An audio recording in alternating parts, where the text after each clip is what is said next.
आज हम बात करने वाले हैं उस अदृश्य इंजीनियरिंग की जो हमारे शहरों को सचमुच में खड़ा रखती है। ये वो कमाल की तकनीक है जो खुदाई के दौरान बड़े-बड़े गड्ढों को ढहने से रोकती है। जब भी कोई मेट्रो स्टेशन या अंडरग्राउंड पार्किंग या फिर किसी ऊंची बिल्डिंग का गहरा बेसमेंट देखता है तो मन में ये सवाल तो आता ही है, भाई इतनी गहराई में खुदाई करना और दीवारों को गिरने से रोकना, ये होता कैसे है? तो सबसे बड़ी चुनौती क्या है? देखिए, जैसे ही हम जमीन में 1 इंच भी खोदते हैं ना, प्रकृति की ताकतें मतलब मिट्टी का जबरदस्त दबाव, ग्रेविटी का खिंचाव और पानी का रिसाव, वो सब मिलकर उसे तुरंत वापस भरने की कोशिश में लग जाती हैं। ये एक लगातार चलने वाली लड़ाई है जिसे इंजीनियर्स को हर हाल में जीतना होता है। तो इस चुनौती से निपटने के लिए और जमीन को उसकी जगह पर बनाए रखने के लिए इंजीनियर्स के पास 3 मुख्य रणनीतियां हैं। चलिए इन तीनों तरीकों को एक एक करके देखते हैं और समझते हैं कि ये काम कैसे करते हैं। हमारा पहला और सबसे सीधा तरीका है स्टेप एक्सकवेशन। इसे बेंचिंग मेथड भी कहते हैं और ये तब इस्तेमाल होता है जब हमारे पास जगह की कोई कमी ना हो। तो ये असल में काम कैसे करता है?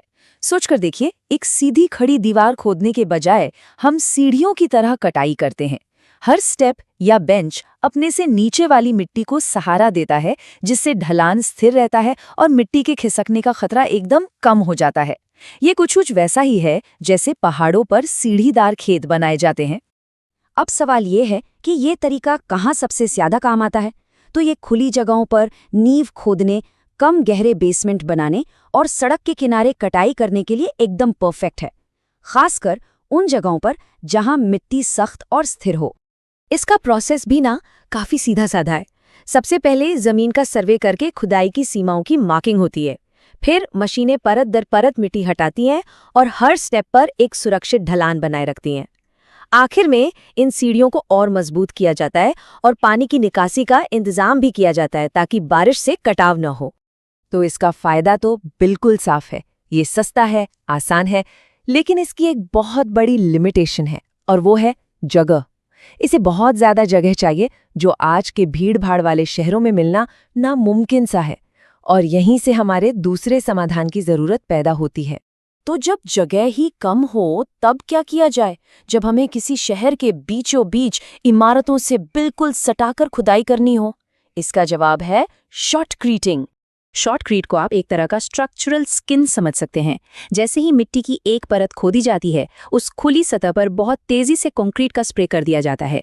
ये स्प्रे तुरंत एक मजबूत ठोस परत बना देता है जो मिट्टी को उसकी जगह पर कसकर पकड़ लेती है। इसका इस्तेमाल बहुत होता है शहरों में तंग जगहों पर बेसमेंट बनाने से लेकर पहाड़ी इलाकों में सड़कें काटने तक, और मेट्रो प्रोजेक्ट्स में जहां भी सीधी और गहरी खुदाई की जरूरत होती है।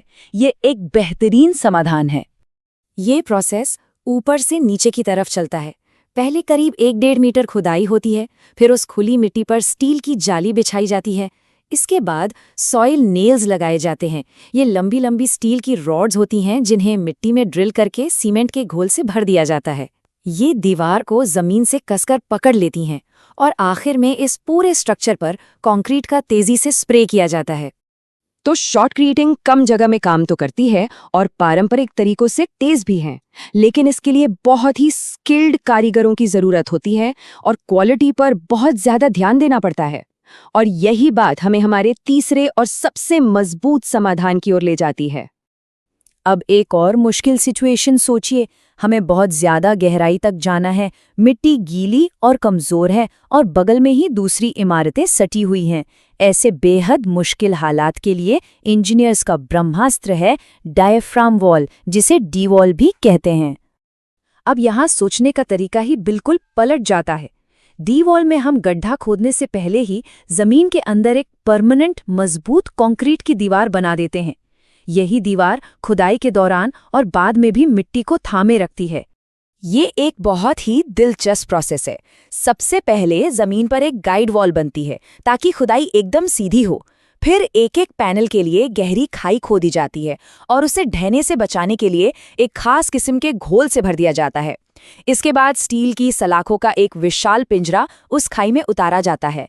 फिर एक पाइप के जरिए नीचे से कंक्रीट भरा जाता है, जो धीरे धीरे उस हल्के घोल को ऊपर की तरफ धकेलकर बाहर निकाल देता है। बस एक एक करके ऐसे ही पैनल जोड़कर पूरी दीवार तैयार हो जाती है। इस पूरे प्रोसेस का जादुई एलिमेंट है बेंटोनाइट स्लरी। ये एक खास मिट्टी का घोल है। इसका बाहरी दबाव खाई की दीवारों पर अंदर की ओर इतना प्रेशर डालता है कि वे अपनी जगह पर बनी रहती हैं। ये तब तक एक लिक्विड सहारे का काम करता है जब तक कंक्रीट उसकी जगह नहीं ले लेता।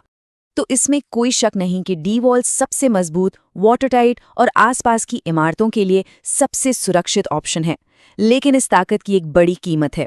ये बहुत महंगी होती है और इसके लिए खास भारी मशीनरी और हाई लेवल टेक्निकल एक्सपर्टीज की जरूरत होती है। तो अब जब हम इन तीनों तरीकों के बारे में जान चुके हैं, असली सवाल ये उठता है कि एक इंजीनियर ये तय कैसे करता है कि किस प्रोजेक्ट के लिए कौन सा तरीका अपनाना सही रहेगा। ये तुलना ना पूरी कहानी एक नज़र में बता देती है। गहराई, लागत, जगह की जरूरत और शहरी उपयोगिता के आधार पर हर तरीका अपनी जगह पर सही है। एक पैटर्न साफ दिखता है। जैसे जैसे गहराई और मुश्किल बढ़ती है, लागत भी बढ़ती जाती है, लेकिन जमीन की जरूरत कम होती जाती है। इसे कुछ आसान नियमों में समझ सकते हैं। अगर किसी के पास खुला मैदान है तो स्टेप एक्सकवेशन सबसे अच्छा है। मध्यम गहराई के लिए, जैसे 2-3 मंजिला बेसमेंट, शॉर्ट क्रिएटिंग एक बढ़िया विकल्प है। और किसी बड़े शहर में 4 या उससे ज्यादा मंजिला गहरे बेसमेंट के लिए तो डी वॉल ही एकमात्र सुरक्षित और सही रास्ता है। और आखिर में इंजीनियरिंग का एक सुनहरा नियम हमेशा याद रखना जरूरी है। कोई एक सबसे अच्छा तरीका नहीं होता।